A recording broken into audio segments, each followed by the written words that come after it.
திமுகவுக்கும் மதிமுகவுக்கும் இடையே விரிச்சம் ஏன் ஏற்பட்டது? கடந்த ராஜ்யசபா தேர்தலில் வைகோக்கு எம்பி சீட்டு மறுப்பு.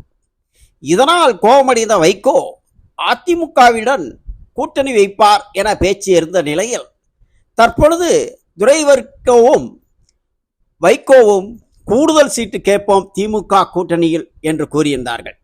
இந்த நிலையில் துரை வைகோ 12க்கு குறையாத சீட்டுகள் தேவைப்படும் மதிமுகவுக்கு என்று கூறியிருந்தார். இச்சூழலில் இதுவரை மதிமுகவிலிருந்து எந்த நிர்வாகிகளையும் இணைக்காத திமுக தற்பொழுது முன்னாள் பல்லடம் தொகுதி வேட்பாளர் முத்துரத்தினத்தை திமுகவில் இணைத்துள்ளது.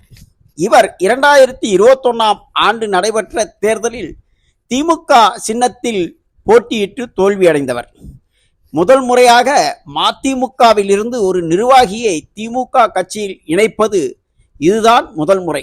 எனவே மதிமுகவை உடைக்கும் வேளையில் திமுக இறங்கிவிட்டதே என்று சொல்லலாம். மேலும் மதிமுக வெளியேறவிட்டாவிட்டாலும் திமுகவே அக்கூட்டணியிலிருந்து மதிமுகவை வெளியேற்றிவிடும் என தெரிய வருகிறது. ஆதலால் மதிமுக உடைந்தது.